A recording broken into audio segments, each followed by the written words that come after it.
Okay, we are now live on YouTube for our viewing audience. Doris, Jane. Okay, we will call them Jane. This is, although it's important to TNT, it's a text amendment, so it's really a lot of zoning. So I will chair the meeting and do the report. Thank you. Thank you. So, Thank you, and we're happy to be here with your committee and to continue working on these topics that affect all of our community. So thank you, Doris. you're welcome. So, Justin, will we start? Well, I thank you for sending us the link. And as Dean said, it was quite a lengthy report, and I just will say, my eyes glazed over, my brain glazed over, and it was way too much for us. So I hope this report, this presentation tonight, will give us some focus. Yes, I'm sure it will. So who will be giving the presentation from DCP? So we both, DCP and MTA, will be doing this jointly. Okay. Yeah, so first I just want to thank everyone for giving us this opportunity to come here and present, and especially want to thank you, Josephine and Dorothy, for such ease of scheduling. I really appreciate that. So You're I just, welcome. I think the team was already introduced, but I just want to formally introduce my colleagues,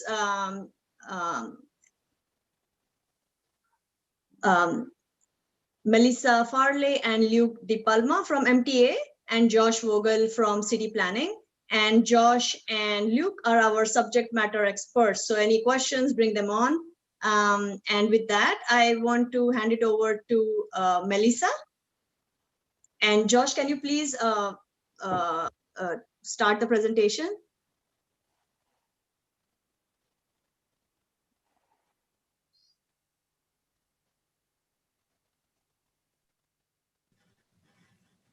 Okay,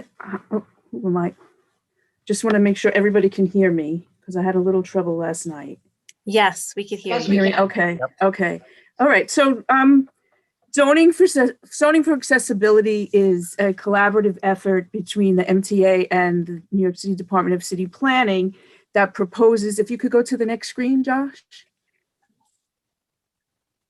That proposes a citywide zoning text amendment that will allow the MTA to work more efficiently with private developers to achieve a system-wide accessibility more quickly. And the proposal includes a system-wide transit easement requirement and an expanded transit improvement bonus in high-density areas. And as we go through the presentation, we'll go into more detail on these two items of the what we call the ZFA, zoning for accessibility. Next screen, please. So as many of you know, most of our stations were built before 1950. And while the MTA has made progress through its capital programs, there's still a long way for us to go. Only 136 out of the 493 subway or Staten Island Railway stations are accessible, and 25 out of 39 Long Island Railroad and Metro North stations within the city limits are also accessible. So for an ADA accessible station includes many features to make stations readily accessible to individuals with disabilities. And the zoning for accessibility focuses specifically on vertical accessibility at stations. Next screen, please. So many New Yorkers would benefit from more accessible transit stations, and that includes people with disabilities, parents with young children, seniors, and people with temporary injuries. For many of these people, a subway ride that should take minutes can take hours. Next screen, please. So to just get down into some numbers so you have an idea of that, of the 8.4 million New York City residents, there are 550,000 residents with an ambulatory disability, 500,000 children under 5, and 1.2 million residents 65 and over. And from 2005 to 2015, the number of New Yorkers over 65 grew by 19.2%. And that's more than twice the rate of the total population. Next screen, please. To Oh, yes. address this, the MTA has made an historic investment in accessibility in our 2020-2024 capital program. And that includes more than $5 billion dedicated to making 77 stations accessible. 70 of those are subway stations. The other 7 are in Long Island Metro North. 43% of New York City Transit's stations serve over 60% of the riders, and they will be fully accessible. And no subway rider will be more than 2 stations away from an accessible station. Next screen, please. And as this board knows, finding space in and around stations for elevator shafts can be particularly challenging. Some of the conditions are narrow platforms, decades of complex utility infrastructure, narrow sidewalks. Other areas, it's limited clearance between buildings and stations. And most stations require more than 1 elevator to be accessible. So we have just some examples of that. You'll see, the narrow sidewalk between the building and that elevated structure, the narrow platform at Wall Street, and just as we all know what happens when you open up the street and you find things that that weren't on drawings or, street maps and that kind of thing when we open it up. Sometimes we're surprised with what we find. So I will now hand it over to my colleagues at City Planning, and they'll go through the details on the 2 things we're highlighting with the zoning for accessibility. Thank you, Melissa. So we just saw the various challenges faced by MTA in accessing improvements. So currently in our zoning, there are 2 transit-related zoning provisions that help address some of the challenges and supports transit improvements. One is the transit easement requirement, and other is station improvement bonuses. And so of these 2, I just want to state that for Community District 10, only the first one, the transit easement requirement, applies. So we will be going, just briefly touching upon, but not really diving into the station improvement bonuses. So in case of going back to transit easement requirements, in case of sites which are near stations in specific areas where a new development or investment is already occurring, these tools provide the city with an opportunity to evaluate if there are opportunities for transit improvements. And if yes and feasible, then it facilitates coordination between new developments and station improvements. And so because the station entrance gets relocated off the sidewalk, the result is a better design space, both for on the sidewalk and inside the station. So the zoning provisions help to speed up the transit improvement process. Can you, next slide, please.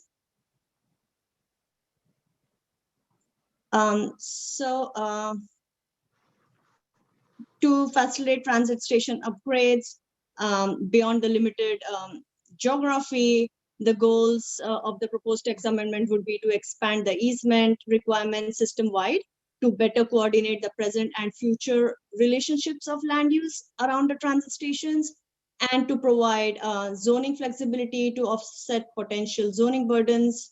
And third is to increase participation in the transit bonus program. Next slide.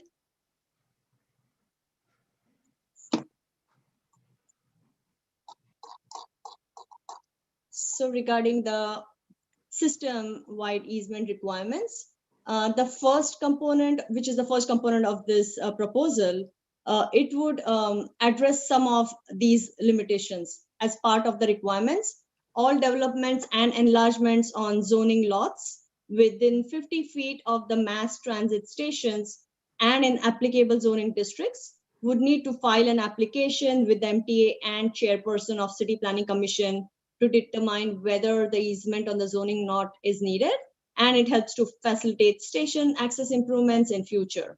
So the applicable districts would include residence district that support multifamily apartment buildings, which are generally more compatible with the transit station entrances. And these would include R5 with commercial overlays, R5D districts, and all districts with higher density levels.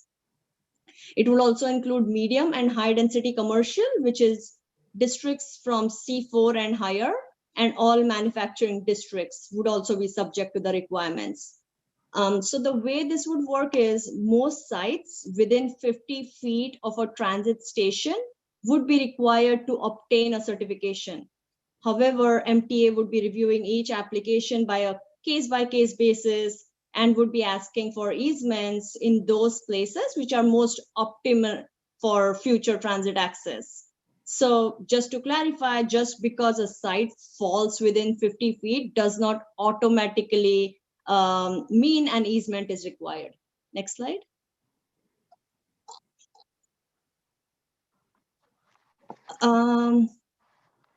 Josh, I'm wondering whether Yeah, I'm this sorry, that's wrong map. Give me 10 seconds. yeah, thank you. My apologies. No worries.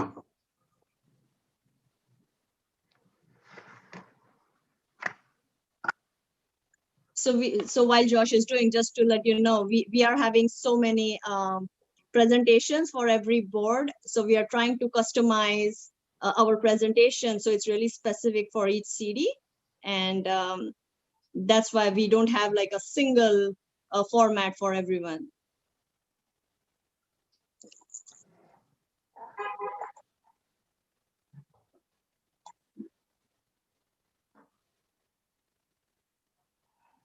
And I thank you for that, because sometimes we see presentations that are totally inappropriate for our community Yeah. from other agencies. Are you able to see the PowerPoint or is it not up yet? There should be a slide of Community Board 10, or is it not sharing it? We're It's still seeing 16. 16. Okay. All right, 1 second.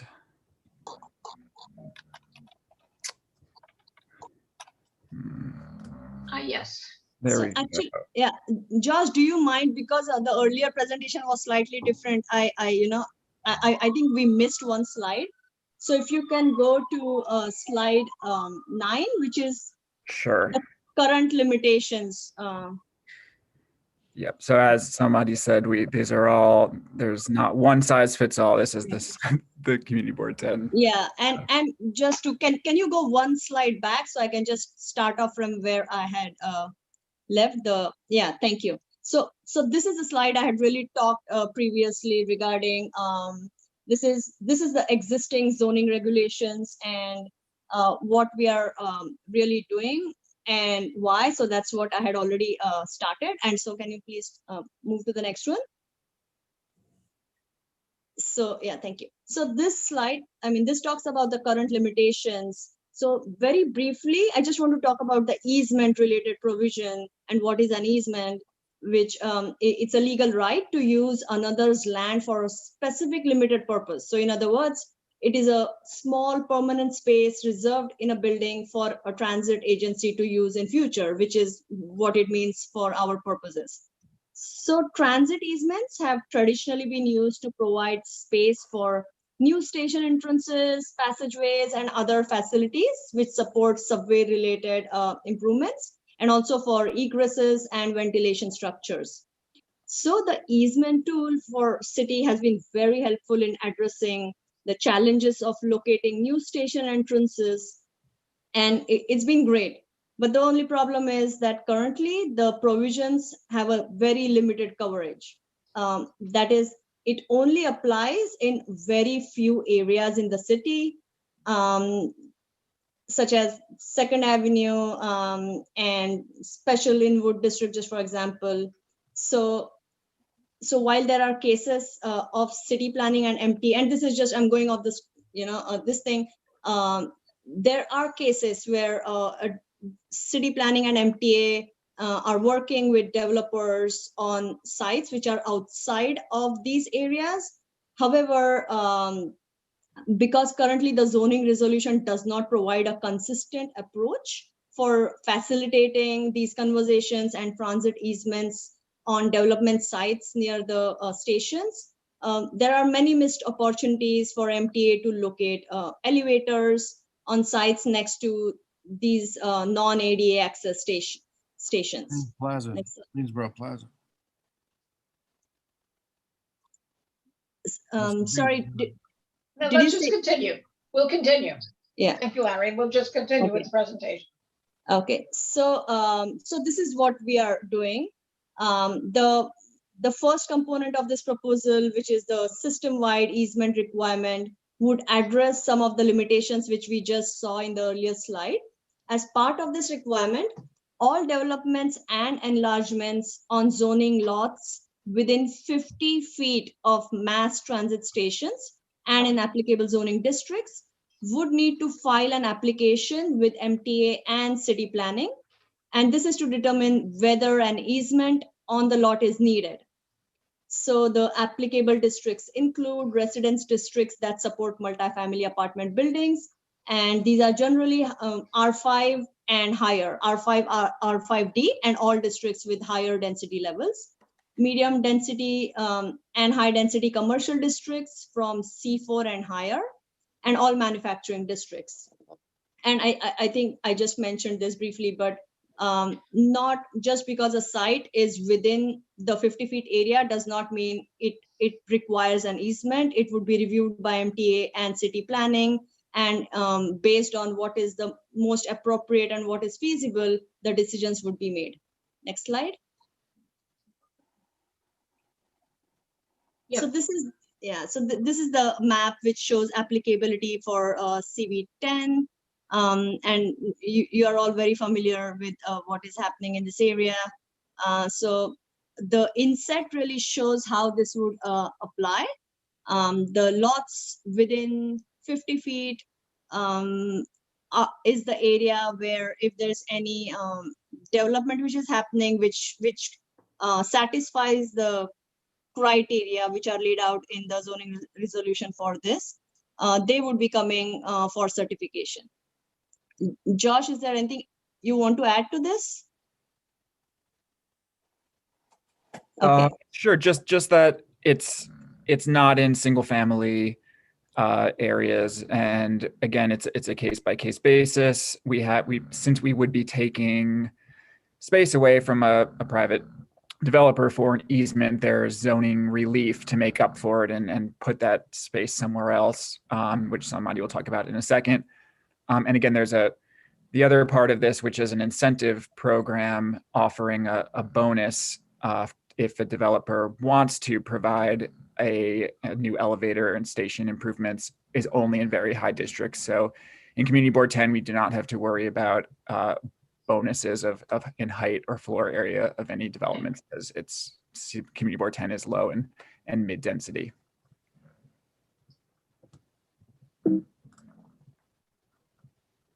Thank you. That was important. So the zoning relief for easements. So as the easements take a certain amount of space, it can potentially trigger some issues or conflicts with zoning compliance, and it can affect the development site in a number of ways. For example, the easement would take floor area on a site, and that reduces the available floor area for the development itself. Also, the shape and size of an easement can occupy a large amount of space within the proposed building envelope. And this affects the area that is occupied by the easement. And also it has implications for feasibility of construction for the area which is surrounding the easement area. Also, easements would be taking up ground floor space, which would affect the amount of ground floor uses and the parking spaces which can be provided. And lastly, depending upon type of development, it can create compatibility issues with certain uses. So without zoning relief, easement can limit the construction of a development to its full potential. And in some situations, it can result in buildings that are not compatible with the future use of the easement. So if providing an easement creates challenges for the proposed development and the developer, naturally, it would make it more difficult for MTA to acquire this easement.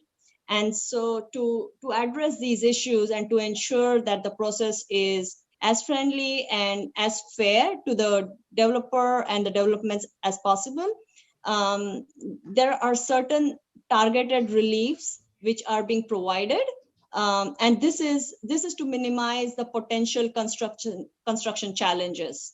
And these are related to floor area and open space, height and setback, parking relief, use allowances, and some streetscape provisions. And again, this is really because the easement, which requires certain amount of area and volume within the building, would trigger certain conflicts, or it may not allow the development to use its full FAR. So this is really to accommodate and to ensure that what is allowed as of right can be built, and if there are any conflicts with the zoning, those can be addressed. And just to delve a little more, the height and setback in case of Community District 10, it would allow up to 10 feet of bonus of height. And in case of elevated subways, which is not the case in CD10, it would be 20 feet. And that is, again, it is on a case by case basis. It is only if a development is not able to utilize its full floor area, then again, depending upon the review, it can be allowed up to 10 feet in order to accommodate the as of right floor area. Next slide.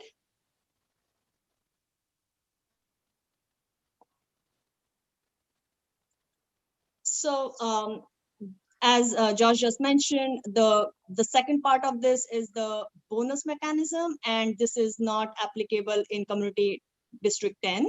So we will be not, I won't be going into details of this, but it is really what it is. Currently, we have an existing tool which allows a bonus in certain areas, and this would be expanded into some more areas within the R9 and R10, which is the highest density districts. Next slide, please. Can you go to the summary slide? I think the next one is the same. Yeah, thank you. So just to conclude, the zoning for accessibility proposes a zoning text amendment, which would establish a framework which would allow coordinating the siting and provision of transit station improvements with new developments on adjacent sites. And as part of this framework, a required consultation process would apply to all developments and enlargements on zoning lots within 50 feet of mass transit stations and in applicable zoning districts. Where easements are needed, targeted relief from zoning limits, certain zoning limits would be provided to developments, and in order to minimize potential challenges for constructions. For sites below 5,000 square feet or where conversions are proposed, the requirement would not apply. So the provision of easements is voluntary on such sites, and where provided may receive zoning relief. And I just mentioned, in addition to the proposed set of relief, the further use, bulk parking, loading, and streetscape modifications would be available if necessary, pursuant to discretionary review and approval. So with that, we conclude the presentation, and happy to take any questions.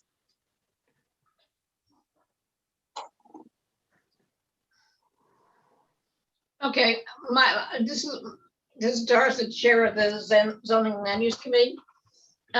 Who would be installing the elevators? Would it be the developer or the MTA? So it would be the MTA. Yeah. Thank you. Okay. Say the MTA didn't have the capital or wasn't immediately able to install it, and the developer's ready to proceed with construction, they could put knockout panels in and have temporary uses. Say they want to have retail. So it's not like it would just be a vacant void blighting the street. They could use it for other things at the time, and then in the future, the MTA would use it for an elevator. It's just such a challenge, as Samadi and our colleagues at the MTA outlined, to find areas to add these elevators. So this is a great tool to be able to do that. And the reason I asked that question is for some private development, they were allowed to install escalators. And there have been problems with those because the private developers have been very lax in doing maintenance, and they do not necessarily install them to MTA standards. And so there are parts issues, so the MTA can't go in and fix them. So if these would be MTA installed, that is a very good thing to know. Yeah, the developer's only providing the space Excellent. for it. Okay, so we have Anne, Wei, and Barbara have their hands raised. So I guess we could take them in that order. Judy too. Oh, and Judy. Okay, I'm sorry, I didn't see you, Judy.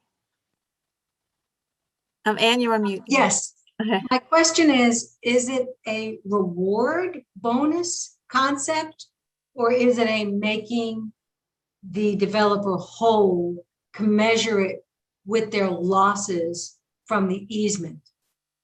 And I would also say that although we have limited exposure in terms of District 10, we are interested in the city as a whole. So my question extends beyond our district. So it would be the latter. It's, say you are a developer and you have a lot on 4th Avenue that is valuable ground floor commercial retail space, especially next to a subway station with the traffic that you'd have. So by providing that public benefit and allowing ADA accessibility and with an elevator, that's taking up space, that's losing profit, and it's the the bottom line of your building. So the only way that we can do this without a taking and taking away value from that property is by taking that space and putting it somewhere else. If the zoning district has setback regulations, we could relieve those, or up to the most extreme 10 extra feet to put that on top of the building.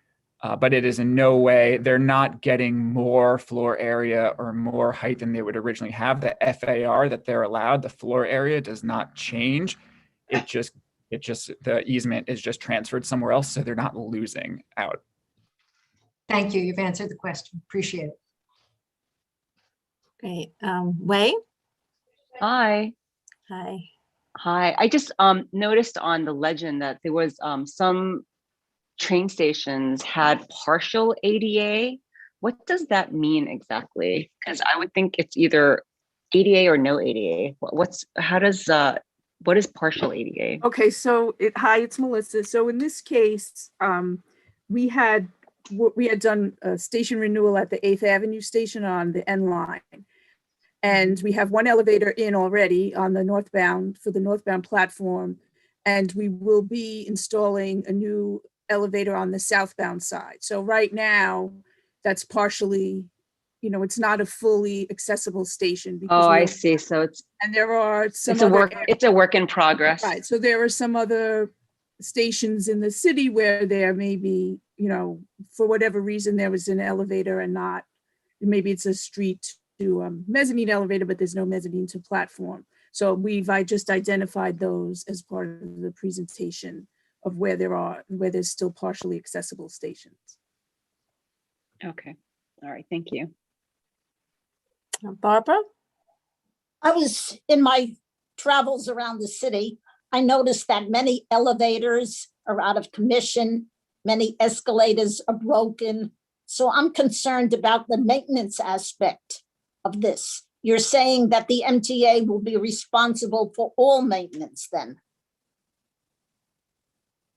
Yes, the MTA will be responsible for the maintenance of and repair of any of the elevators. So we also have a dashboard on the MTA website which shows all the elevators and escalators in the system.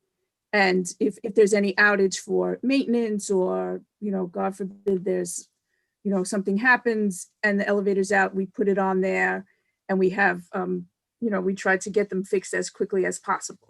So we are aware that this is a concern for our customers, and we're doing everything that we can to keep the system clean and to keep elevators running. Okay, thank you. Good question. Judy. Oh, Judy, Judy, Yes, yes, I'm fine. 77th Street is the station I take almost every day when I'm using the subway. And so I'm very familiar with the surrounding area on 77th Street, as you showed in the map. Is that targeted now for possible easement for accessibility?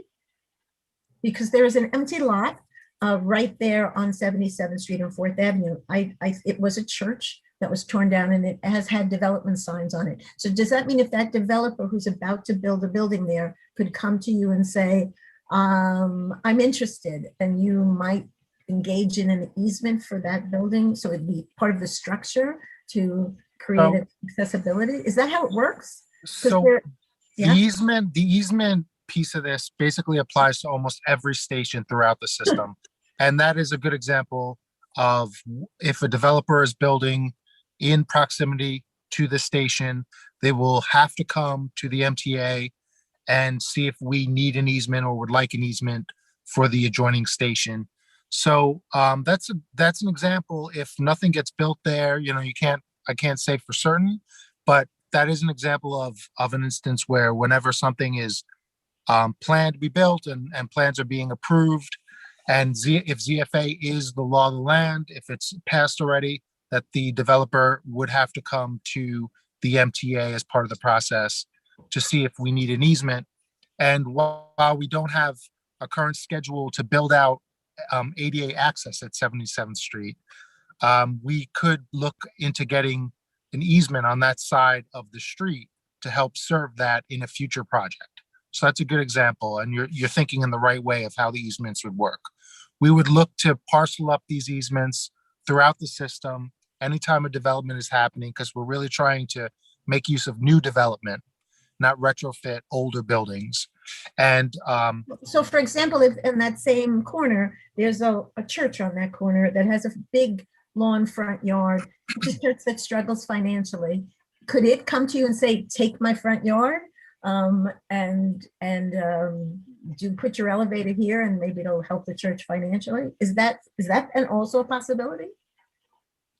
And the church would not be altering its building in any way? No, a big grass front. Yeah. I mean, the ZFA is about partnering with development that's happening.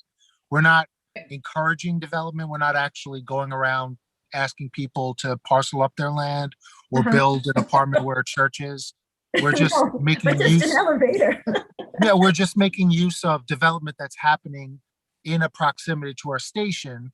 And one of the things that easements allow is, like as Melissa had discussed during the presentation, excavating a hole in the ground to put an elevator is no easy thing to do. The relocating of utilities is very complicated and very costly. So when you have a big pit already being excavated for a new apartment building, all that, like the way for the elevator is already clear, and they can sort of just parcel away a space for us in the future to use. And so that's how we're trying to make use of this, and get elevators off the street and out of the sidewalk and the roadbed. Yeah. So if the church sold for, I'm not saying I want that or anything like that, but say that happened and an apartment building was coming, it's been known to happen, and it's in proximity to the station, according to ZFA rules that city planning went over, then they would have to come to us as part of the process and say, we're in this footprint, do you need an easement? And if we do, we would work out that plan with them. They come to you, you don't go to them. I get it. It's going to be part of, city planning could speak to that, but it'll be part of their approval process for their plans. I get it. So when a developer files an application with the Department of Buildings for a new development or an enlargement, and this is as of right, this is not what you usually, when you see us and we're talking about a rezoning, this is anyone within their zoning, new development, enlargement, they need to reach out to city planning and the MTA, and then there's 60 days for us to get back to them to make a clear decision. Yes, there should be an easement. No. If yes, then we'd figure out those zoning relief and work together. And this is not us the city trying to take any floor area away. It's two parties working together to come to an agreement that makes everybody happy and benefits the So public. in every application, they can't opt out. They're in, you opt them out. Correct. They could withdraw their plans if they wanted their application. Got it. But at the same time, the MTA is not looking to have, we're not looking to mandate easements in every building that's adjacent to a property. We have plans, we have egress needs. And so we're going to be looking to meet those needs for our customers. And ZFA will apply to elevators and also other vertical access, so stairs, anything like that. Obviously, like based on ADA law, we can't build new stairways without first having made the station accessible. That's oversimplified in a way, but that's basically the point. Like we wouldn't be using easements with ZFA to just build a staircase at a station that didn't have ADA accessibility already. But we would be just looking for the right amount of easements to fit our needs capacity wise. So, we wouldn't just be throwing that around and making an onerous process of development. Thank you. Judy, before I go on to you, Diane, Judy, I'm glad you brought up that station because in their scenario, they say they want an elevator at every second station. So we have one at 95th, they're building one at 59th. So the next station within our community that's within those stations is 77th Street. Oh, okay. I'll be on the lookout. Diane? So Doris, you kind of took my question from me, but so in that light, because I thought that I saw on that map that 77 seemed to be partially accessible, if that was what I saw, but it's kind of small.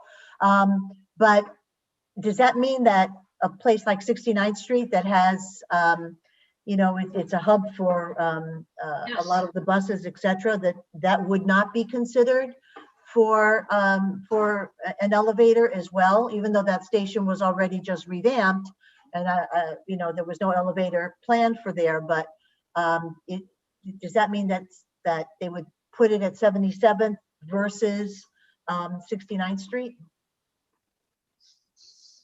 Do you want me to continue, Melissa, or I don't want to hog the mic? No, we could tag team it. So on the map, no, 77th Street is not accessible right now in Bay Ridge, 86th Street, as you guys know, and then 8th Avenue on the Sea Beach. So the plan right now with the 2020-2024 capital plan was that nobody would be more than 2 stations away from an accessible station. So for right now, 77th Street and Bay Ridge Avenue, 69th, or whatever you guys, 60. I'm from Staten Island, so I never get this street, but I'm saying right. I'm sorry, and I've been covering Bay Ridge for a long time. The Bay Ridge Avenue is 69th Street. Right. So they right now with 86th Street and 59th Street being accessible, it meets that guideline of being no more than 2 stations away. So and Luke and Josh can feel free jump in, since they have a little bit more background on this, but we would, with the zoning for accessibility, if say at some point in the future, everybody would like every station to be accessible. So, but right now we don't have any plans for those 2 stations, but what the zoning for accessibility will do is let us get that space. If somebody comes in, say to that church at 77th Street, and we can get that easement. So then when we are ready to look at 77th Street, we have that space available. And it like Luke said, and Josh says, it saves us time from, we will already have that kind of engineering work done. We'll know what's underground. We have a space for it. We'll have some of that. It takes away a lot of the work that we have to do when we try to site elevators and stations. Right. So right. That's where we stand right now. And Luke, if you want to add anything. Yeah, ultimately we want to make the system as accessible as possible. Every station that can be made accessible, we want to ultimately do. and it takes time to do that. And in this last capital program, we identified 70 subway stations that would pepper the map, all 4 boroughs, well, we got some in Staten Island included in this, so all 5 boroughs, and customers would not be more than 2 stations away from an accessible station once that was built out. And our capital programs are 5-year increments, so that covered 2020 to 24, and then there'll be another capital program, and there'll be more commitments to ADA that we have to do.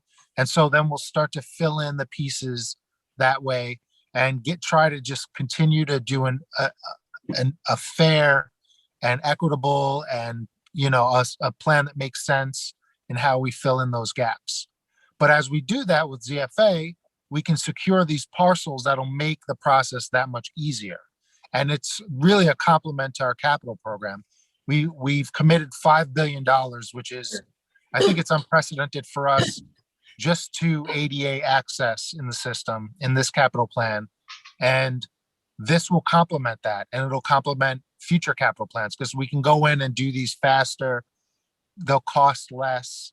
They'll be less intrusive on the street because you won't have huge elevators out on the sidewalk all the time. And so we'll just parcel these things together with the easements.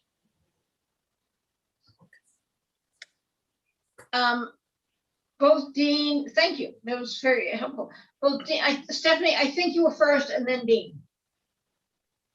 Just 2 questions, please. Has this been introduced to developers around the city, or has there been any feedback from them yet? I would wonder about their perspective. And then the second question, does this have any implication for property taxes for the landowner? City planning, do you want to take a stab at that? Sure. No implication on property taxes. The only benefit return they would get is the zoning relief, and that's just to make up for what they would lose. And there, as somebody discussed earlier, historically, we've had different zoning tools and different incentives for providing subway station upgrades, elevators, escalators, station improvements, but those were only high density areas. And there have been developers who in return for a 20% bonus, were happy to put in time and capital into upgrading a station.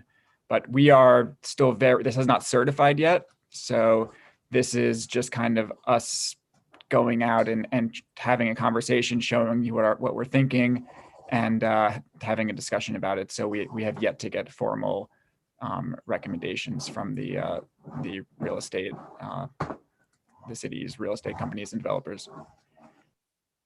What is the time frame on certification?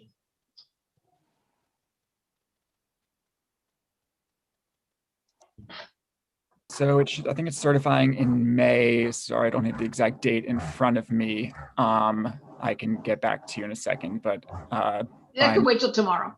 Okay. Dean. Yeah, so my question is regarding the bonus, but I think you just answered it. My question was basically, if a developer comes in, he submits plans, you get the easement, and then he gets relief and can build, let's say, another floor on the building. Obviously, there's a cost to that, but the additional income, I guess, more than outweighs that cost, because you just said developers have been very looking with a favorable eye on it. Am I right in that? I would, first of all, let me back up one second. Sorry, it's late. We just certified this last Monday. The review period for community boards has not started yet. This, unlike a normal ULURP, is you have the option to hold a public hearing and submit a recommendation, but you're not required to. And in the next day or two, if you have not already gotten an email from city planning, you should be getting the materials from the application over. Sorry, my dog's making a lot of noise. Dean, could you just repeat the question again one more time? My apologies. Yeah, in other words, if a developer submits plans, and then you guys go in and get an easement and say, well, to compensate you, we're going to give you a bonus in floor area. And let's say in the most extreme case, they're allowed to add another floor on the building. There's obviously a cost to add that floor to the developer. But I think you answered the question in that the reward in terms of income outweighs the necessary cost of going higher. Yeah, that's the goal of this is not to provide developers with zoning relief that makes them, makes their development more profitable than what they already have. But we are aware of the challenge that providing an easement has on a developer. And this is just to relieve that and again, take that floor area that they're giving us and put it somewhere else. Or if it's not floor area and if it's bulk modifications or it's just some way of providing some relief, but it's not, we're not providing them a bonus. I understand that. Thank you.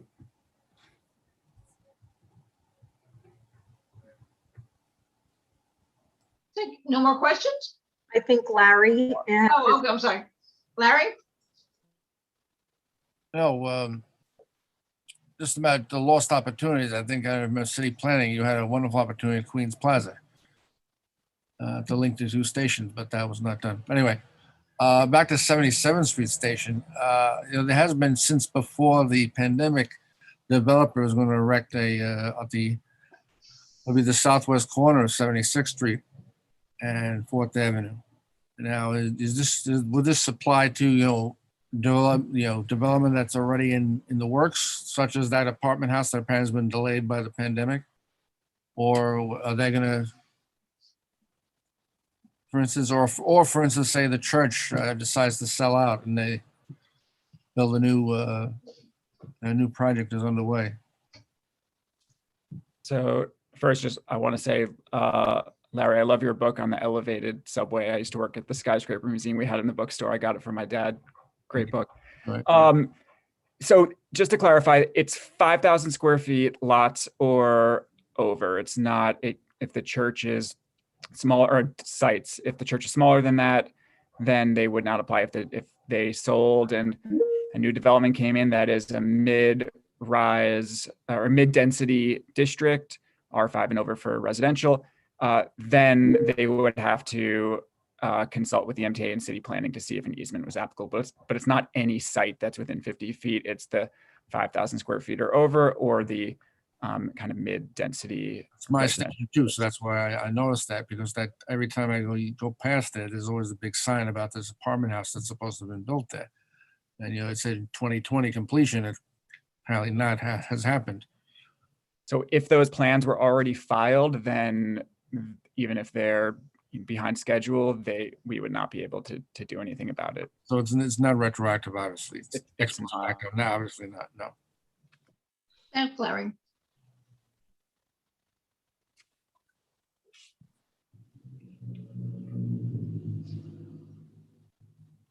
Anybody else? Well, I really thank you for this, because as opposed to looking at the environmental, the secret report of the environmental impact, we now understand what's going on.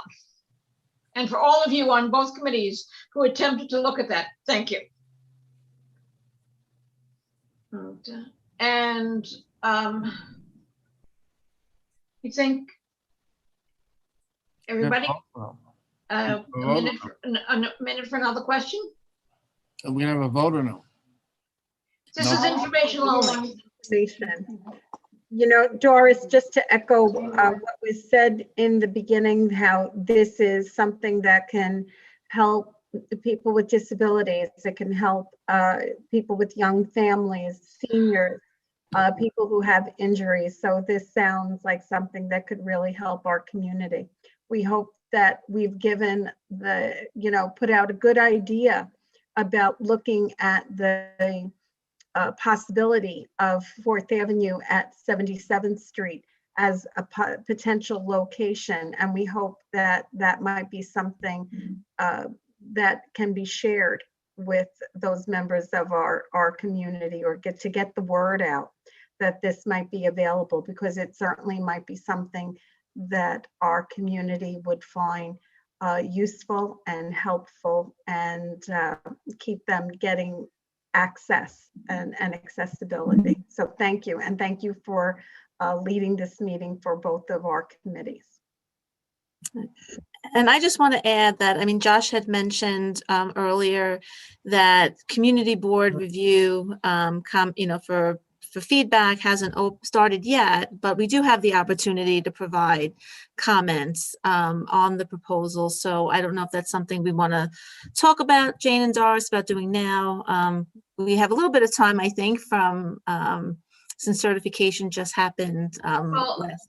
What I would say is, since we have a full board meeting on Monday, let's wait to see if there's any additional feedback on Monday. And Great. all of you committee members from both committees, be on alert. Yeah, okay. Okay. As you always are. Right, and if anyone has further questions that you think about after the meeting, we have direct lines. Sanmati is always asking me, do you have questions? Do you have questions? Like, no, I don't have any questions yet, but I will get them if I do receive them.